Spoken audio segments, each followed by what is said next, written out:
Well, good morning, ladies and gentlemen. My name is Liz Ritchie and I have the privilege of being the CEO of the Regional Australia Institute. I stand today with our members who've travelled from all across Australia to join us here in Canberra for our annual Regions Rising Summit. Today, importantly, we launch our progress report, Year 3 for the regionalisation ambition. This is a decadal plan to rebalance the nation. Within this plan, we have 25 targets where we compare life in and across regional Australia with our friends in the capital cities. And what we see in this year's report is that we are moving forward and progressing in 18 of these targets. This is really positive news for our Year 3.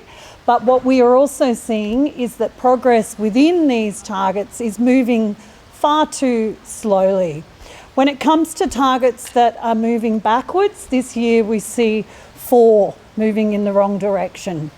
So some of these include our school attainment rates not moving at the pace that we'd like to see.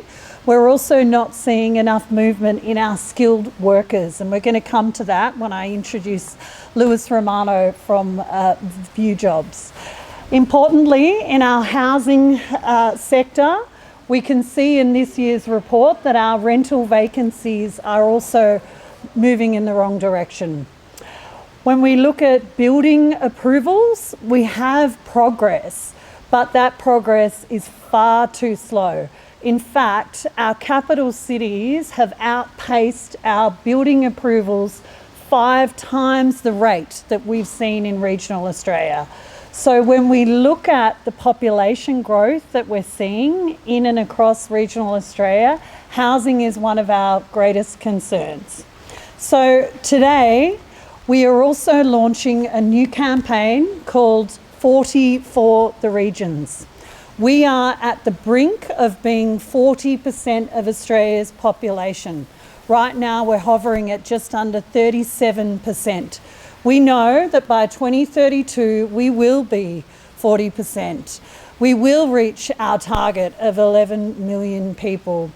So it's now more important than ever that we make a call for 40% representation across this country where decisions are being made about our lives in regional Australia. Regional Australia also represents almost 40% GDP. And when we look at our friends in the capital cities, we know that 2 in 5 of those city dwellers want to make regional Australia their home. So for all these reasons and more, we think it's critical to see 40% of regional voices at government tables, at corporate sector tables, at not-for-profit tables, to ensure that decisions that are made about investment and prioritisation of our infrastructure, our healthcare, our services, our childcare, our education, that we are receiving adequate investment and prioritisation for our regional communities. So happy to take questions. Also, I have a couple of other representatives to talk as well. So guided by you. I'll ask, how did you arrive at the 40 figure? What comes of that, and why is that so important to, highlight? Yeah, so as I said, we're at the cusp of 40% population, and we know that with this latent demand that we're seeing across the country in our capital cities, 40% of our capital city population actually equates to 7 million people. Now, if that actually happened, it's unlikely to happen in the next year or even the next 5 years, but just take an additional couple of million. That's going to put us well above the 40%. So what we're saying to government is that we're not doing enough planning quickly enough. We were caught short by COVID. Our worlds are forever changed from COVID. We supercharged. That's fallen back slightly, but the demand is still there. We track this quarterly, and we see that movement to the regions is still hovering on average between anywhere between 15 and 20% above pre-pandemic levels. So that trend is not abating. So when we look at our population, we can see that it's now more important than ever to do that planning. We've been calling for a population and settlement plan that will undertake the spatial mapping that we need to ensure that we have the houses, the schools, the healthcare centres, that all of those community services that make up the good life that we want and need to have in regional Australia. So that's really the basis of it. When we look at investments across government, as an example, we've launched a housing report recently where we've called for 40% of the 1.2 million homes that are going to be built under the National Housing Accord to be built in regional Australia. We need to double down, we need to play catch up. We're well behind. Homes across regional Australia have doubled in price across many regional areas. Rental vacancies are well below the 3% mark that we have in our target. There is, demand is certainly outpacing supply and population is outpacing building approvals. And this has been the case for over 15 years. So it's really, really important that people who have the power to make decisions about this country, to make decisions about where the funds go, are appropriately thinking about and planning for regional Australia. Is that everywhere across, is there sort of highlights, spotlights that you're sort of are needing more attention than others? Yes, absolutely. Regional Australia is far from homogenous. It's an incredibly diverse place. It's home to 9.91 million people. We have regional cities, we have regional towns, we have small regional outback remote communities. We're talking about all of regional Australia. Obviously places are growing at a different pace. We see that, which is why it's important that you do the spatial mapping. And when we've done that, we can also see where there's greater opportunity. But we need to also map where are the big investments happening. We're in the midst of an energy transition. What will this mean when those big investments come down the pipeline? How do we appropriately skill and manage the growth that's coming from that? As a brief, what is the ideal? What is the dream? What is the vision in whether that's 5 years, a year, 10 years? I mean, the vision within this body of work that our members helped create is to rebalance the nation. And that is not just about population, that's about services. It's about recognising that regional Australia is no longer an afterthought, that we will be at the centre of Australia's future. We don't want to be a nation of megacities. That's very clear. Younger people are moving, millennials are moving with their families. The data tells us that they're moving because they're looking for a more affordable lifestyle. They're looking to address the cost of living that is biting hard in our capital cities and it's biting hard across the country. They're also looking for more affordable housing. So this is coming through our sentiment surveys. But that affordability is waning because our supply is not meeting demand. So it's all cyclical, it's all interconnected. We have to address all of the issues in parallel so that we can adequately meet the demand and ensure that regional Australia is more prosperous into the future. You're gathering today but also tomorrow with government leaders. What are you hoping for at the outcome across these 2 days? Look, 40 for the regions is a call to arms. I think it's going to make an impact. It's already, there's a lot of questions being asked. That's a good thing. I stand here as a female leader who've watched over many decades quotas come forward for more female representation on boards, quotas coming in for more ethnic diversity on boards across this country. We're calling for more regional voices across this country to take a seat at the table where decisions are being made. How important is our gathering as one and all together? You guys are very fierce. I've never spoken to so many people. Isn't this awesome? This is regional Australia in action, collective action, stronger together. We've got 450 people coming to Canberra to join us at the summit tomorrow. So we've got all stripes of politics with us. Tonight we'll hear from David Littleproud, leader of the National Party. We have Christy McBain, Minister for Regional Development, giving our keynote tomorrow. And tomorrow night we'll have Senator Tim Ayres. So we're really well represented across government. Look, this work will continue. It's a long-term plan. It's a shared vision. The framework is critically important. This hasn't been done anywhere in the world, to think about regional Australia in the way this body of work does. So it's Year 3 progress report. A lot of progress is being made. There's more still to be made. Progress is positive, but it's just happening far too slowly, and we won't meet our targets unless we have an intervention, and we believe that 40 for the regions is just that intervention we need. Great. We've got, yes. So I would like to invite Lewis Romano, who's from iView, and a new partnership that we have with the Regional Australia Institute, helping us address recruitment across regional Australia. Lewis. Thanks so much, Liz. As the CEO and founder of viewjobs.com.au, Australia's home of regional jobs, I'm delighted to share that we've recently partnered with the Regional Australia Institute on what is a shared ambition, and Liz just mentioned the shared ambition of the people in this pack, and we are really thrilled to play an important role in promoting careers in the regions of Australia. We're only 18 months young, and with over 100,000 listings on the site, about 50,000 regional employment opportunities to live, and importantly to showcase the lifestyle that can be gained and uplifted through living in regional Australia, we feel like we're playing an important role, and with the Regional Australia Institute, we couldn't be happier to share such an important ambition. What are your sort of goals, if you don't mind me asking, that you're hoping? Is it sort of coming together enough, or is there a tangible action that needs to really happen, or help from the government to step in?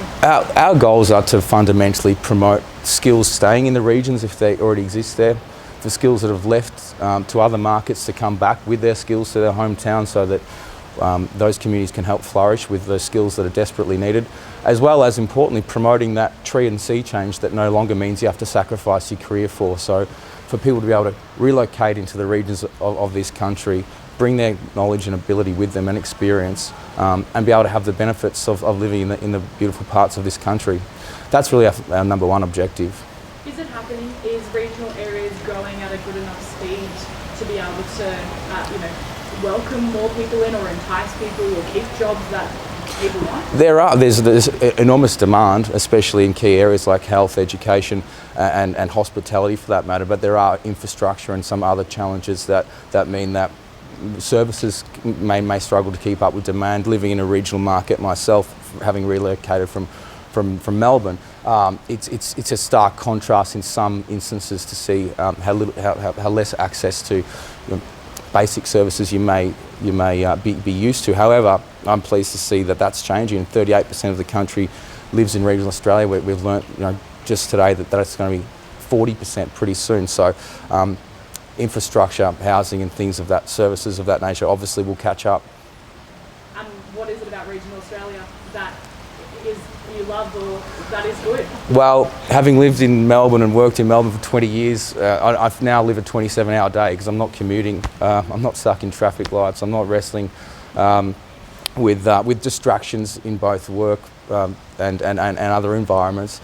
And my children are happy and living a life that I'm certain that they're enjoying a lot. Great. We want to introduce Paul Bennett, who's joining us from Tamworth.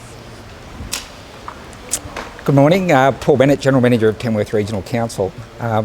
So Tamworth is one of 15 regional cities in New South Wales that works together collaboratively to try to address some of the issues that this report actually identifies, and Tamworth is the living embodiment of everything that Liz has spoken about this morning. We are a growing regional city, a thriving regional city. Growth rates around about the 1.5% consistently for sort of the last 10 years. But grappling with all of the issues that this report is trying to address, and that is people want to move to the regions. We're seeing people wanting to come in professional occupations and so on, but lack of housing, lack of education choices, just a limit on the opportunities that are available for the lifestyle side of what we see in the bush. Certainly the demand from jobs is there. The 15 regional cities that Tamworth is part of, represent almost 2 million people in New South Wales as far as their catchments go. And every single one of us are grappling with the same issues. Everything from infrastructure around water security, our transport networks and so on. But when you live in the country and the livability of the country and the opportunities that exist, it just needs to be backed by government. And we need to not be like Oliver Twist. We need to not be asking, please sir, can I have some more? We should be expecting to get our fair share every time that there's a decision made around policy in government. And that would make our lives so much easier and would allow us to deliver a high level of service to our communities. Would you say regional Australia is being left behind? Are you feeling that as in council that you guys are being left behind from federal government? I think we definitely are. And we've seen a decline in things like the financial assistance grant from the federal government over many years. Back in the early 90s, we used to get 1% of national revenue. Now we get less than half of 1%. So that's something that's been called for a long time. But it goes across every aspect of our livability. Health services, for example. We have great health services in Tamworth, but the ratio of patients to doctors is so much more than it is in Metro, which makes it harder for people to access. We've got people driving massive distances to get access to those health professionals. So they're the things that we're trying to address, and all we want is a seat at the table when government making policy decisions so they really understand the magnitude of the impact they can have on regional Australia. And when it comes to whether big corporations or people stepping in, how much improvement should it be for country areas to then not become country or to feel the heart of country or feel what it is? Is there sort of a limit to where you guys want it to go? You know, you still want to be known as the golden guitar, I suppose. Well, Yeah. that's a great question. And Tamworth actually promotes itself as the capital of country. And it is about that wonderful country lifestyle. But we cover 10,000 square kilometres. There's plenty of room for everybody out in these vast regions. We have a network of 7 towns and villages. We have 16 villages that all rely on Tamworth as a central service hub, but still enjoy that beautiful livability of being part of a country community. And what about that, I guess, producing for Australia? Obviously, regional spaces have an importance of that. Has there been government decisions that have sort of impacted not being, I guess, that centre point of food to plate? Plate to food, yeah. Yeah, I understand. Paddy. So Tamworth is the protein capital of Australia. So we have 3 major abattoirs there. And one of the things we find in regional Australia with this massive investment by large corporations, $1 billion in this instance, is that you have to fight for everything. So Tamworth, water security is a particular issue. Big businesses, meat processors, they use massive amounts of water. So to grow those industries in Tamworth, we need government to understand that they need to invest in water security, and that is the same for many of our regional communities, to encourage big business to invest, which bring the jobs, which brings the prosperity. There needs to be investment right across the board. Great. You could just do one more grant on is this just government or is it the whole? Oh, sure. Okay. For the 40 for the regions, yeah. Is this a Okay. government ask or is this an ask of everybody? So it's really important that 40 for the regions is not just seen as an ask of government. This is an ask of the private sector, the not-for-profit sector. Decision makers across this country need to look to regional. So when we're thinking about Australia, we're thinking regional. We're understanding that we're almost 40% of the population, we're almost 40% of the GDP. We are also calling for 40% of migrants to make their life in regional Australia. This is a particularly important issue right now. If we look across our capital cities, division, social cohesion is really experiencing great concern at the moment, and our communities are not sure what that future life looks like in capital cities. So we are welcoming communities, and we are wanting to see at least 40% of migrants make their home in and across regional Australia.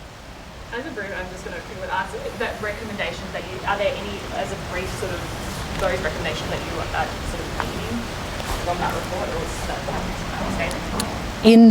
statement? We've called for the 40% migrants is in this as a target.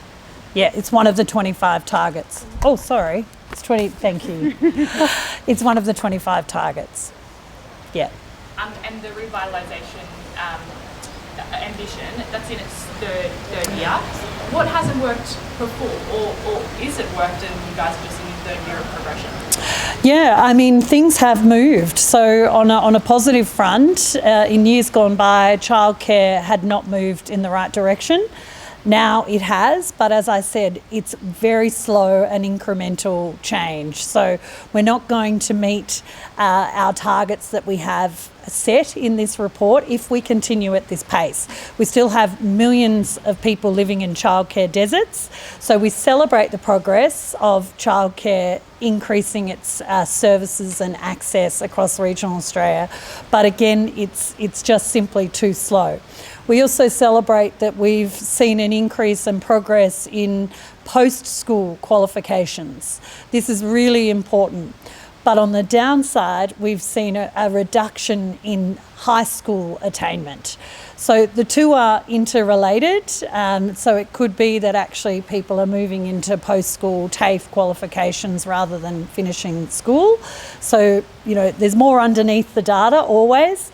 Other positive signs within this year's report is progress on our NAPLAN results. So that has been moving in the right direction, and we celebrate that.